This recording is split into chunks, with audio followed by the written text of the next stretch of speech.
Bimbang tentang gout? Cubalah Eural, pengalkali air kencing yang berkesan. Eural, kurangkan paras asid urik anda sekarang. Assalamualaikum, anda sedang menonton Sekilas Fakta 10 Mac 2022 bersama dengan saya Nursyah Mama Amin.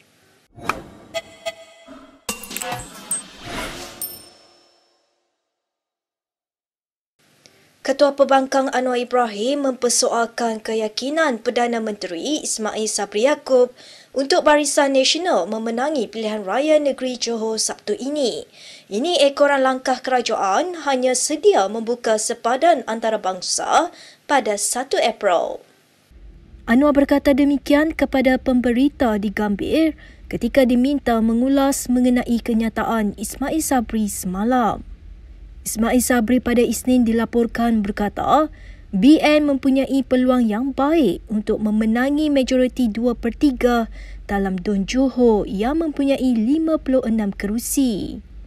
Anwar bagaimanapun berkata Ismail Sabri mungkin kurang yakin dengan kekuatan BN kerana jika tidak, sepadan akan dibuka semula tepat pada masanya. Ia bagi membolehkan rakyat Malaysia di Singapura pulang dan mengundi di Johor pada 12 Mac nanti. Malaysia dan Singapura pada masa ini mengamalkan sistem lorong perjalanan bervaksin VTL yang kekal, tetapi peraturan baru sedang digubal untuk penumpang harian merentasi sepadan kedua-dua negara itu.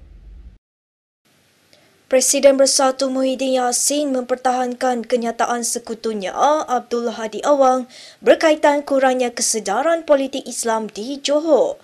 Bercakap kepada pemberita di Muar pagi ini, Muhyiddin berkata kenyataan Hadi itu mungkin disalah petik atau disalah tafsir. Hadi pada Isnin dilaporkan berkata kegagalan PAS di Johor kerana kurangnya kesedaran politik Islam di negeri itu berbanding Kelantan dan Terengganu di mana PAS memimpin. Kenyataan itu dibidas pengerusi veteran UMNO Johor, Othman Jais hari ini. Othman berkata rata-rata rakyat Johor diajar secara rasmi asas Islam daripada kanak-kanak dengan budaya sekolah agama. Othman turut meminta Hadi memohon maaf atas kenyataannya itu. Muhyiddin ketika ditemui dalam acara Kementerian Wanita di Muar hari ini berkata, setiap rakyat Melayu di Johor ada asas agama serta boleh menilai baik buruk dan halal haram sesuatu perkara. Baik, kita ke perkembangan berikutnya. Kumpulan veteran tentera Persatuan Patriot Kebangsaan mengecam kehadiran beberapa veteran komando. Mereka kelihatan memakai beret hijau bagi menyokong bekas Perdana Menteri Najib Razak semasa kempen pilihan raya Johor di Simpang Renggam Ahad lalu. Dalam satu kenyataan, Presidennya Muhammad Arsyad Raji berkata, tidak ada yang lebih memalukan untuk melihat komando veteran dari pasukan khas elit negara berhimpun bersama seorang yang dilabelkan sebagai memalukan negara oleh pelbagai laporan media. Najib pada 28 Julai dijatuhkan hukuman penjara 12 tahun dan denda 210 juta ringgit atas kesalahan penyelewengan dana milik SRC International, anak syarikat 1MDB. Namun Najib sedang merayu sabitan kesalahannya di Mahkamah Persekutuan. Arsyad berkata sebagai veteran pasukan keselamatan negara elit yang terlatih dan berdisiplin tinggi untuk mempertahankan negara, veteran komando sepatutnya mesti memegang teguh kepada prinsip tersebut. Najib semasa lawatan ke laman Simpang Renggam Ahad lalu disambut oleh jumlah hadirin yang besar, termasuk mereka yang memakai warna biru BN. Sebahagian daripada mereka termasuk sekumpulan kecil lelaki beret hijau yang menghampiri Najib dan bersamanya. Ketua Pemuda UMNO Kelantan Nur Hariri Muhammad Nur menyular kenyataan naib Presiden PAS Muhammad Amar Abdullah. Ia berikutan kenyataan Muhammad Amar yang menyatakan negara Singapura lebih maju berbanding Malaysia kerana tiada parti UMNO di negara itu. Menurut Nur Hariri, kenyataan itu adalah gurauan kurang cerdik daripada seorang pemimpin parti berjawatan naib presiden. Jelasnya kenyataan Muhammad Ammar tidak berasas, hanyalah modal retorik ceramah untuk meraih undi sebenar pilihan raya negeri Johor ini. Tambah Hariri, sebenarnya negara Singapura maju kerana tiada pembangkang seperti PAS. Semalam Malaysia Kini melaporkan Timbalan Menteri Besar Kelantan itu membuat analogi dengan menyatakan Singapura lebih maju berbanding Malaysia kerana ketiadaan UMNO atau BN di negara itu. Kata Hariri lagi, Pakatan Pembangkang hanyalah bermotif untuk menjatuhkan UMNO BN sahaja tanpa ada tawaran terbaik untuk rakyat. Baik, kita ke perkembangan di Dewan Rakyat. Seorang ahli Parlimen Pakatan Harapan menggesa Perdana Menteri Ismail Sabri Yaakob agar tidak tunduk kepada mana-mana tekanan yang mahukan pilihan raya umum diadakan segera. Menurut ahli Parlimen Seremban Anthony Loke di Dewan Rakyat hari ini, sekarang bukanlah masa yang sesuai untuk diadakan PRU. Jadi Tuan Ketua, pokoknya ialah sekarang bukan masanya untuk buat pilihan raya. Dan saya nak mencadangkan kepada Yang Amat Berhormat Bera supaya jangan tunduk kepada tekanan daripada Bagan Datuk. Kita tahu bahawa Bagan Datuk akan tekan, minggu depan akan tekan buat pilihan raya, bubar parlimen.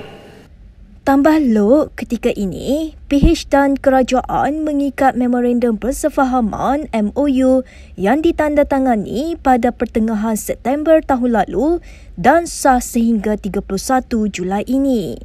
Kata Loke, kerjasama itu boleh diteruskan lagi melalui MOU kedua sehingga penggal parlimen tamat pada 2023. Kita boleh ada perjanjian. Kita sementara waktu ini, COVID belum reda, belum selesai, kita tangguhkan pilihan raya. Mungkin sehingga akhir tempoh parlimen ini. Ini boleh dilaksanakan sekiranya Yang Amat Berhormat Bera tepati janji apa yang telah pun dijanjikan dalam MOU dan dalam perjanjian ataupun syarat-syarat lain. Menteri Perdagangan Dalam Negeri dan Hal Ehwal Pengguna Alexander Nantalingki dan Ahli Parlimen Tumpak Cik Abdullah Matnawi telah menjadi mangsa terbaru kit ujian kendiri COVID-19 palsu. Mereka berkongsi pengalaman semasa sesi soal jawab di Dewan Rakyat hari ini. Cik Abdullah mendedahkan bahawa kit ujian kendiri berasaskan air liur yang digunakannya menunjukkan keputusan negatif walaupun mengalami simptom COVID-19 yang berlarutan selama 3 hari. 3 hari saya mengalami simptom dan pagi petang ambil test melalui test kit saliva ni. Keputusannya adalah negatif. Akhirnya bila PCR keluar positif. Jadi ini sebenarnya sangat merugikan pengguna lah dari segi baik dari segi kesan dan juga dari segi kos perbelanjaan. Terima kasih. Sambil menyatakan perkara itu terletak di bawah bidang kuasa Kementerian Kesihatan, Alexander juga berkata bahawa dirinya mempunyai pengalaman sama seperti Cik Abdullah. Sebelum Parlimen bersidang, arahan daripada Parlimen kesemua mesti melalui ujian PCR. Jadi saya pergi, dapat positif. Tapi saya diberitahu kemudian, memang begitu. Sebab virus tu walaupun dia tak lagi kuat untuk menjangkiti orang lain, akan kekal dalam seseorang tu selama sampai 90 hari, saya dipahamkan. Jadi inilah kalau kita mengharapkan saliva test kit ni, memang saya setiap hari menggunakan itu pun memang dia negatif, tapi PCR mengesankan positif. Baik, berikut beberapa lagi ringkasan berita untuk hari ini.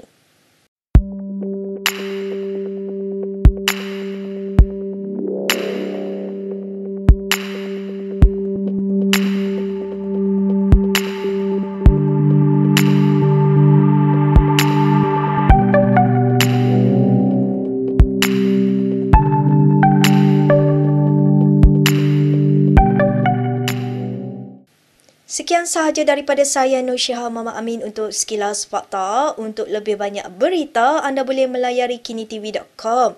Anda juga boleh mengikuti kami di Instagram, Twitter, YouTube dan Facebook. Salam hormat dan jumpa lagi.